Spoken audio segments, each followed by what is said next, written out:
what you wanna say to me now. I wanna wake up with you in the morning. Show me there's nothing fake to me now. I wanna wake up with you in the morning. Say what you wanna say to me now. I wanna wake up with you in the morning. Show me there's nothing fake to me now. I wanna wake up with you in the morning. Turn this room, turn it to an ocean. Let me float around. Eyes closed, like we're dreaming even when we're not. You and me got a whole other meaning, I don't know how. You and me just know how it feels when we're falling in love.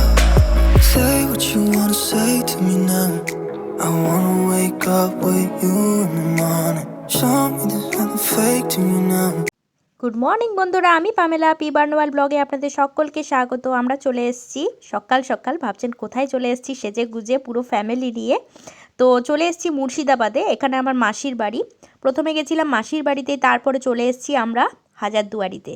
আজকে 31 মানে আজকে 31 তারিখ। প্রচণ্ড ভিড় দেখতে পাচ্ছেন, প্রচণ্ড পরিমাণে ভিড় হয়েছে। তো ভিডিওটা আপনাদের কাছে কিছুদিন পরে গিয়েই পৌঁছবে। তো দেখুন প্রচণ্ড ভিড় এখানে। আমার এই সামনে আমার রয়েছে ছোট মেসো, মাসি, আমার হাজব্যান্ড, আর পিছনে রয়েছে যে বাচ্চাটা দেখতে পাচ্ছেন, এটা হচ্ছে আমার মাসির নাতি, মানে আমার দিদি। ওই যে আমার দিদি যাচ্ছে দেখুন, আর দিদির ছেলে ওটা। দিদির ইন্দোরে বিয়ে হয়েছে, ও এসছে বেড়াতে, তো ওই কারণে আরও বেশি করে আসা। দিদির সঙ্গে দেখা হয়ে গেল। আর এখানে দেখুন আমার মা আছে। আর আমাকে দেখতে খুব কম পাবেন, তার কারণ হচ্ছে আমি ভিডিওটা করছি। আর এখানে আমার মেয়ে বাবা ছাড়া কিছুতেই এদিক ওদিক যায় না, বাবার হাত ধরে ধরে হাঁটছে। এখানে আমার হাজব্যান্ড আছে, এইটা আমার বাবা। তো দেখুন পরিবেশটা আমার পার্সোনালি আমার খুব ভাল লাগে হাজারদুয়ারিটা। আপনারা অবশ্যই জানাবেন যে কার কার ভাল লাগে। বীভৎস ভিড় দেখতে পাচ্ছেন, কত বড় লাইন।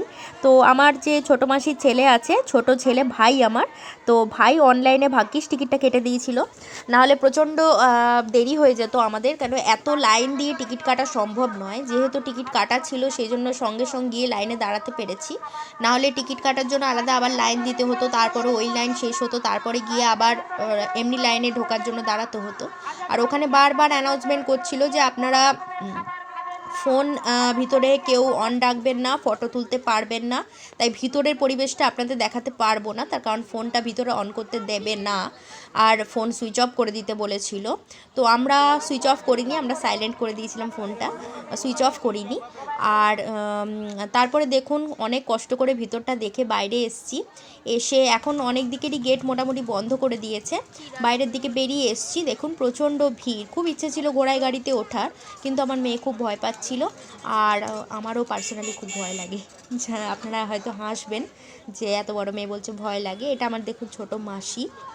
তো যাই হোক, আমার খুব ভয় লাগে সত্যি কথা, যে ঘোড়া হঠাৎ করে যদি খেপে গিয়ে দৌড়াতে শুরু করে দেয়, সেটা আমার খুব ভয় লাগে। আর এখানে একটা হাসির কি হয়েছিল, এখানে রাখা ছিল, আপনারা দেখতে পাবেন, পুরনো দিনের কিছু জিনিস রাখা ছিল। তো আমার মাসি বলছে যে, আপনারা হয়তো শুনতেও পাবেন, এই যে এই জিনিসগুলো দেখুন রাখা আছে পুরনো দিনের, তেল ছাঁকার এসব। তো আমার মাসি বলছে, জানিস আমি আমার যেগুলো আমার বিয়ের পরে আমি ব্যবহার করতাম, সেগুলো আমার পুরনো হয়ে গেছে, আমি আর ব্যবহার করি না, সব তুলে রেখেছি। তা আমরা জিজ্ঞেস করলাম যে কিউরিসিটি হচ্ছিল যে কেন তুলে রেখেছে, কী ব্যাপার? তো বললাম যে কেন তুলে রেখেছো কেন? তো মাসি বলছে যে না, তুলে রেখেছি তার কারণ এই যে এরা কত যুগ আগে এগুলো ব্যবহার করেছিল, এগুলো হিস্ট্রিতে এখন দেখাচ্ছে, এগুলো সবাই দেখতে আসছে, আমিও তুলে রেখেছি। আমার যখন মেয়ের বাচ্চা বড় হবে, তাদের যখন বাচ্চা কাচ্চা হবে, তাদের যখন নাতি নাতনি হবে, তখন ওই পুরনো জিনিসগুলো দেখাবে যে দেখ এটা কত বছর আগেকার। আমরা তো খুব হাসাহাসি করলাম সেটা নিয়ে। তারপরে চলে এসেছি আমরা অন্য জায়গাতে। এখানটার নামটা আমার ঠিক মনে পড়ছে না কী জায়গাটার নাম। তো এখানে গাইড নেওয়া হয়েছিল, তো গাইড বলে দিচ্ছিল কোথায় কি হয় না হয়। তো দেখুন এইখানটাতে বলছিল ফাঁসি দেওয়া হতো, এই নিচে গঙ্গা নদী বয়, তো এখানটা আগে ফাঁকা থাকতো। তো এই উপর থেকে ফাঁসির দড়িটা কেটে দেওয়া হতো, আর তারপরে এখানে মানে নিচে পড়ে যেত আর গঙ্গায় ভেসে চলে যেত। কিন্তু এই জায়গাটা বন্ধ করে দেওয়ার কারণটা আপনাদের বলি, যে উনি যেটা বললেন আমাদের, আপনারা হয়তো অনেকেই জানবেন, অনেকে জানেন না। তো এগুলো দেখুন পুরোনো দিনের সবার ফটো, এখানে এক ঠাকুরও আছে। তো যাই হোক, উনি বললেন যে এইখানে জায়গাটা বন্ধ করে দেওয়া হয়েছে, আপনাদের মতনই ট্যুরিস্ট এসেছিলেন ঘুরতে। তো উনি ওটার বাচ্চার হাত ধরে যেতে গিয়ে এই গর্তের মধ্যে পড়ে যান, পড়ে গিয়ে উনি গঙ্গায় ভেসে চলে যান, ওনাকে আর খুঁজে পাওয়া যায় না। সেই কারণে এই গর্তটাকে বন্ধ করে দেওয়া হয়েছে।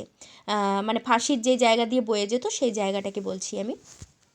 তারপরে আমরা চলে এলাম কাঠগোলাতে।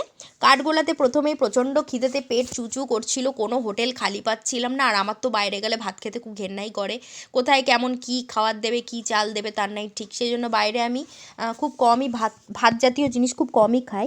আমি ড্রাই জিনিস, শুকনো জিনিসই খাই। তো ওখানে প্রচুর পেয়ারা মাখা বিক্রি হচ্ছিলো, সেইটা, শসা মাখা, এইসবই খেয়ে খেয়ে কাটাচ্ছিলাম। তারপর অনেকক্ষণ পরে কচুরি আর ঘুগনি খাওয়া হলো। আর এই যে জায়গাটা দেখছেন, এইখানে নিচে একটা বড় কুঁয়ো আছে। এই কুঁয়োটার মধ্যে বলে নাকি সুড়ঙ্গ আছে। এই সুড়ঙ্গ দিয়ে বেরিয়ে আরেক দিকে গিয়ে নাকি ওঠা যায়। আর এইখানে দেখুন সামনে আপনাদের দেখাই, মাছগুলো দেখুন খালি। দিদি বলছে মাছগুলো দেখেছিস? আমি তো তখন দেখিনি। এদিকে দেখুন মাছগুলো খাওয়ার লোকে দিচ্ছে, কেউ মুড়ি দিচ্ছে, কেউ বিস্কুট দিচ্ছে, আর মাছগুলো এরকম হপ হপ করে উপর দিকে উঠে আসছে।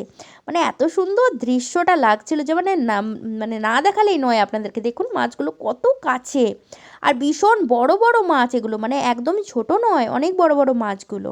আপনারা যারা গেছেন অবশ্যই দেখে থাকবেন। যাই হোক, এইখানে দেখুন এই যে যেটা বললাম কুয়োর মতন আছে, কুয়ো না, একটু মানে দরজার মতন কাটা, ওইখান দিয়ে সুড়ঙ্গ আছে। তারপরে তার ভিতরেই মানে যেদিকে ওই সুড়ঙ্গটা দেখলেন তার অপোজিট সাইডে একটা মানে একটা জু টাইপের আছে, যেখানে আগে স্নেক থাকতো। স্নেক এখন নেই, এখন শুধুমাত্র বার্ডস আছে। তো অনেক রকমের বার্ডস ছিল। আমার দেখার ইচ্ছে ছিল না, কিন্তু আমার মেয়েটাকে দেখানোর জন্য গেলাম। আমার হাজব্যান্ড ঢোকেনি, আমি, আমার মা, দুটো বাচ্চা, আমার দিদি আর আমার মাসিই ঢুকেছিলাম, কোনো ছেলেরাই ভিতরে আসেনি। তারপরে যাই হোক, ওখান থেকে বেরিয়ে গেছি। আমার দিদির আর আমার মেয়ের ফটো তোলা শেষ হচ্ছে না, চারিপাশে ফটো তুলে তুলে বেড়াচ্ছে। আমার মেয়ে বলছিল এই যে দেখতে পাচ্ছেন দরজা, মানে এই যে দরজার মতন জানলার মতন কাটা, এইগুলো তো বলছিল সবাই উঠে উঠে ফটো তুলছে, আমিও তুলবো। বললাম দেখ, আর শরীরে জোর নাই, আর ভাল লাগছে না এত দূর থেকে এসে আবার ঘুরতে আসা, চল তাড়াতাড়ি। কিছুতেই শুনছে না। তো যাই হোক, বাচ্চা তো, ওদের তো কিউরিসিটি থাকবেই। আর আমার মেয়ের সবচেয়ে তো বড়ো কথা এই যে এখানে দেখছেন কোনো সিমেন্টিং করা নেই, রং নেই। আমার মেয়ে বলছে ঢুকেই যে মাম্মাম এইখানে কেন এরা রং করেনি? তো বাচ্চা তো বলছে কেন রং করেনি। তো যাই হোক বন্ধুরা, আমরাও বললাম যে তখনকার দিনে রং হতো না, সেই জন্য রং করেনি। তো যাই হোক, তো বন্ধুরা চললাম বাড়ির দিকে, রওনা দিলাম। সারাদিন ঘুরে ফিরে ক্লান্ত হয়ে গেছি, এবার যে যার বাড়ি ফিরছি। চেপে গেছি আমরা বাসে, মাসিরাও চলে গেছে। তো চলুন ভিডিওটা আজকে এখানেই শেষ করছি। ভালো লাগলে অবশ্যই লাইক, শেয়ার, কমেন্ট করবেন। আর আপনারা এই ছুটিতে কোথায় কে ঘুরতে গেলেন সব জানাবেন। টাটা।